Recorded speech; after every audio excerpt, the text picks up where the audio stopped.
Hi everybody, we are back again with another episode of D-Town TV, the weekly show for digital SLR users. My name is Scott Kelby. And I'm Matt Kluskowski. We got a brand new show for you here. We're going to have Rick Sammon on the show this week, and we've got our usual tips and tricks and things like that. But we're going to kick it off. You were at an NBA game recently, right? I was shooting the game, and I got an opportunity to show you guys one of the things we talk about all the time. We always talk about fast glass. Yep. And why is fast glass so important? Well, if you're shooting in like a studio, a photography studio, where you're controlling all the light and stuff, and you've got plenty of light, really not an issue. But when you're shooting indoors, or you're shooting at a sporting event, any kind of a dome stadium, you're shooting gymnastics or swimming or any of these things, all of a sudden fast glass becomes dramatically important. And this location shoot really shows you why. Let's take a look. All right, guys, now we're always talking about fast glass and how important it is to use fast glass when you're shooting in an indoor arena like we are here. So let me show you what the difference is. I'm going to be shooting at f4. Let me see what my shutter speed is. Let me take a look. My shutter speed is about 400, 1/1400th of a second. In fact, it's exactly 1/1400th of a second. Now, let's go from f4 down to f2.8. Watch the difference. f2.8, same shot. I'm at 1/1000th of a second. That's the difference it makes. That's what we're always talking about. Fast glass for shooting indoor makes all the difference in the world. It is, of course, more expensive, but the reason is you're able to stop and freeze that action that you just can't do. Even one shot the light higher. Well, there you have it. Back to the studio. All right, hey, thank you, Scott, for that tip. It's always great to hear from you. Hey, we had Rick Sammon in the studio here, and as you know, we never let anybody get out of the studio without doing something for our show here. So let's check out and see what Rick had to say. Hey folks, we are here on the D-Town set with Rick Sammon, the famous Rick Sammon, the absolutely not. Canon Explorer of Light, just all around cool guy. Hey Rick, how's it going, man? Thank you so much for having me. I love coming down here. You guys are so friendly, so warm. Plus, I learn so much when I come down. Well, that's good. We learn a lot from you too. So we figured, Rick was in town, and we got him to come on the show. And Rick's got some really good presentations that kind of talk about a whole variety of things. In this first one, we're going to talk a little bit more about people, right? We're going to talk about people photography. I tell people, Matt, that my specialty is not specializing, but when it comes down to it, I really love photographing people. So I brought a little slideshow here that I'd like to share some of the pictures with you and with the audience. And we kind of intersperse some teaching in here as we go through. Well, we have a lot of teaching in here. Before we get into the technical side, I'd like to talk about my philosophy when it comes to photographing people. The number one thing is this. When you're photographing a person, you really have to remember that the camera sees both ways or looks both ways. That in picturing the subject, you're also picturing a part of yourself. So if you look at this picture here of the three girls, or these two pictures, you can see exactly how I was feeling, right? When I was photographing the Buddhist monk on the right, I showed a lot of respect for him. I was very serious. But when I was photographing this girl in Cuba, I was having like the best time of my life. Yeah, how can you not have fun? So basically, we're like mirrors. Now, when it comes to lenses, when I'm taking like a headshot, I have the 70-200 f4 lens. Now, I got rid of my 2.8 because I shoot outside. Yeah, that's interesting. Well, I don't shoot inside. I don't need that fast speed. Plus, the noise. You could shoot at ISO 1,000, 2,000, even 4,000 in relatively low light and get a pretty, grainless or noiseless picture. So for the headshots, I'm using the 70-200 f4. And for the wide-angle shots, what I call the environmental shots, I'm using my favorite all-around lens, the Canon 24-105. A lot of people like that lens. A lot of people love that lens. And here's another thing about, the philosophy behind pictures. The closer you are to the subject, the more intimate the picture becomes. So if you look at the picture of the girl, sitting on the car in Cuba, I'm shooting maybe the 35mm setting. I'm nice and close to her. So I really, if I have a choice, I'll shoot with the 24-105 millimeter lens. Good to know. Okay, the next shot here, this is a portrait. Look at that guy. Now, Scott Kelby did not take this picture, but he took a great shot of me, right, just earlier today. It's awesome. He shot you too. Yeah. That's a really good guitar player. No, not really. But when it comes to lighting the subject, the bigger the light source, the softer the light. And now this sounds backward, right? The closer it is, the softer the light. People definitely don't get that one. Right, they say, oh man, Rick's too into guitar, he's making a mistake, but it's true. So when you're setting up a light, it's really important to think about the distance and the size. That's what it's all about. But you know what? I like to use reflectors outside. I said I do a lot of my work outside. Here we are on a model shoot out in out west. We had a big reflector. And here's a fun behind-the-scenes shot. It's to blow a hair. The guy was using a weed eater. a weed eater, right? But I love these reflectors. Look at the big difference a simple thing like a reflector does. The picture on the top left there, no reflector. Look at the picture on the right. The reflector basically adds contrast. It makes the picture look sharper, and I'm always looking for this when I'm photographing people and animals too, catch light. I love to see catch light in the subject's eyes, and I just noticed it in your eyes from the light over there. So I never leave home without a reflector and a diffuser. Here's another example. I was down in Panama. Over here on the left, the assistant is using a reflector, bouncing the light onto the subject's face, and look at this beautiful lighting. Nice, soft, even lighting. Now we could do these, use these inside too. If we just go back a couple of shots, you know, a studio setup like this can cost a few bucks. But if you already have reflectors and diffusers, what I suggest is try this. Actually, I saw this with Joe McNally. He was bouncing a flash into a reflector. Here's a little studio setup. I have my Canon camera here with the Canon STE2. This is a wireless transmitter on my camera, and it can fire, you know, multiple flashes. So on the left, I have my key light. Here I have my fill light. Here I have my hair light, and we also have a light behind the model. But look at the beautiful lighting. This is beautiful studio lighting. You don't have to go out and buy like all this other stuff if you have these reflectors and diffusers. So the picture on the top left shows one light. How about you? Do you like the shadow? How about on the nose there? Not so much, right? Well, it's a little harsh. It's a little harsh. Over here we have the other light filling in the light set at half power. Picture on the bottom left, we're using that reflector, right, to fill in the shadows, and look at the beautiful you can get the hair hair light. light. So we could do that. Now we could do the same thing if we have a reflector diffuser kit, right? Shoot through it. What we're doing is we're shooting through, and here's another example. Here's me actually acting as the assistant, which I like to do, using the STE2 to fire the flash, and another example of beautiful pictures. Yeah, nice light. Now outside though, in bright sunlight, the STE2 doesn't work at great distances. That's when you want to use like the Pocket Wizard to fire the flash remotely. Okay. The other thing about the Pocket Wizard is it's really cool, is that the camera thinks the flash is still on the camera.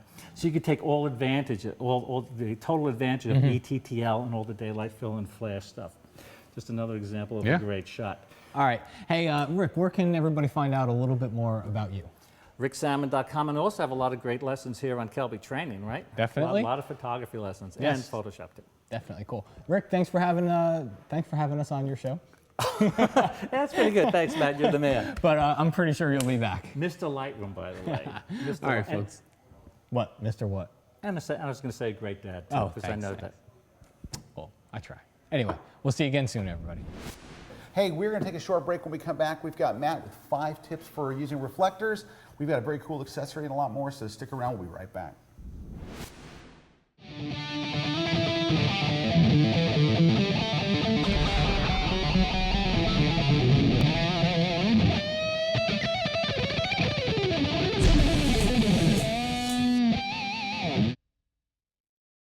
Hi, my name is Rich Harrington, and I'd like to invite you to check out Creating Video with Digital SLR Cameras at Photoshop World.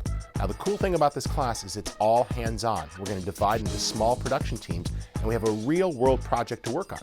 You're going to learn about essential pre-production, like storyboarding your shots and figuring out the angles that you need for coverage. And then we'll move out into the field and learn the unique requirements for lighting and audio. Once we got all that footage gathered up, we're going to come back to the classroom and edit it all together. It's Creating Video with Digital SLR Cameras as part of Photoshop World. Sign up today. We only have 40 spots, so visit photoshopworld.com, click on that pre-conference button, and get registered.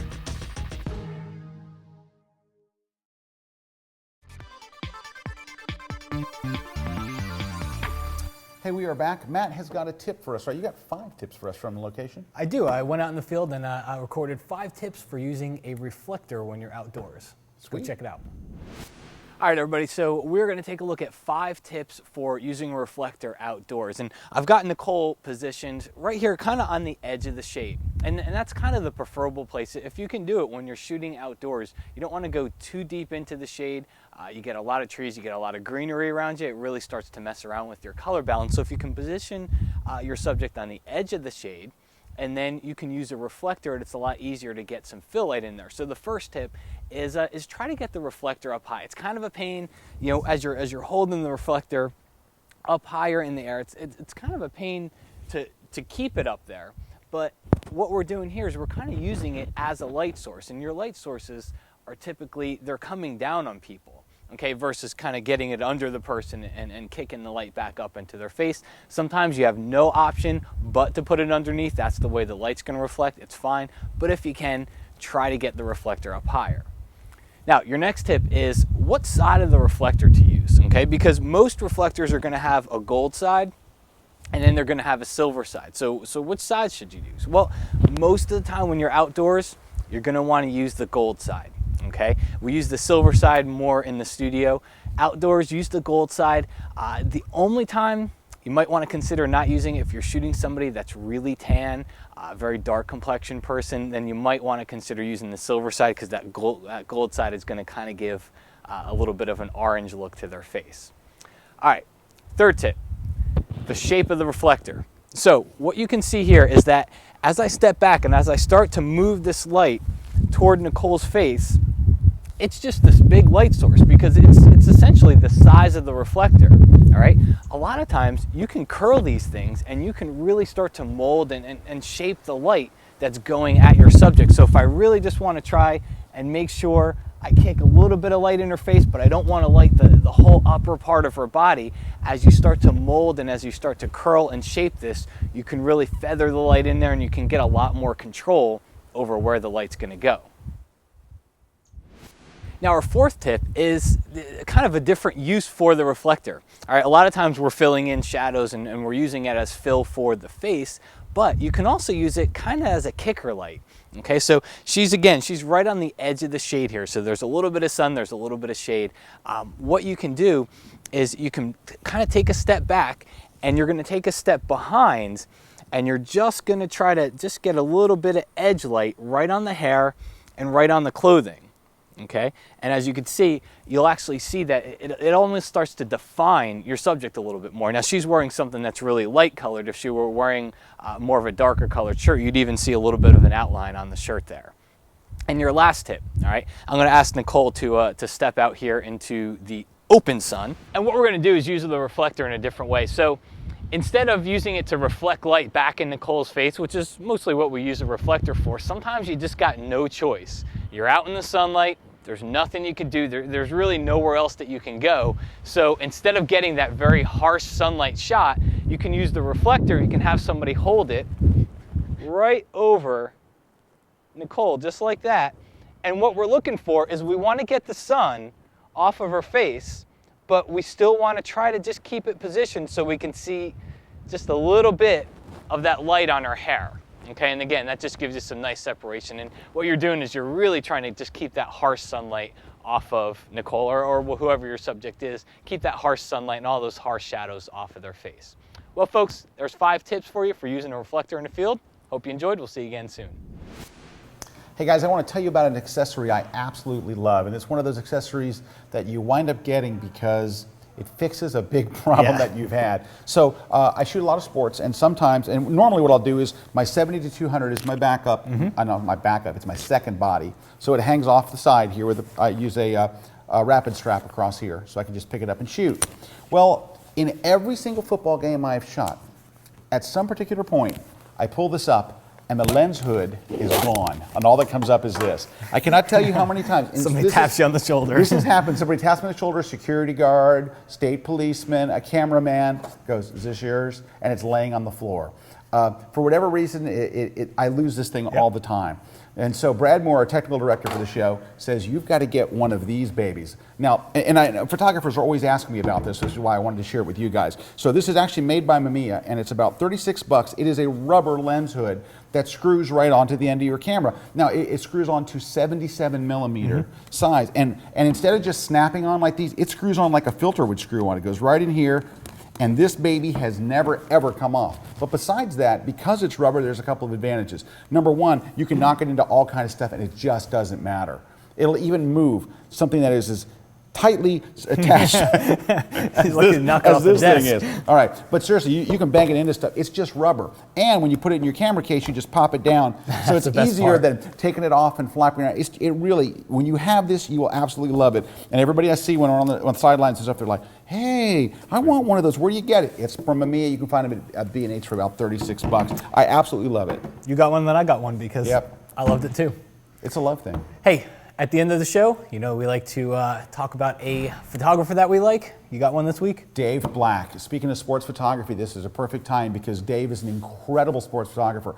A few years back, Dave and I were both teaching at the same workshop. It was just Dave and I, and I got to sit in his class. He got to sit in my class. Believe me, I got a lot more out of it. He's unbelievable. Yeah. But the reason why I want you to go to Dave Black's website, Dave Black Photography, is because he's got his portfolio, which is he's shot Olympics and every sport you can imagine. But he also has a thing called Workshop at the Ranch, where he teaches you and has articles, and it's all just free. You can go and check it out. And he also just did a really cool book. He did a book at Blurb that is 50. I think it's 51-page lessons is what it's called, and it looks amazing. I just went and ordered mine, so I haven't got the book yet. I'll talk to you guys about it when I get it. But they did put some samples online. I turned 2 pages, and I'm like, order. I mean, it's just I had to get it. So Cool anyway, website. go check out his stuff. It's got a really great site, a lot of information there, inspiration and learning. Sweet. Hey, thanks to Rick Salmon for coming on the show this week. Next week, we're going to have Scott Bourne back to finish up his series on shooting video with your DSLR. In the meantime, I'm Matt Kluskowski. I'm Scott Kelby. Thanks for watching. We'll see you here next week on D-Town TV.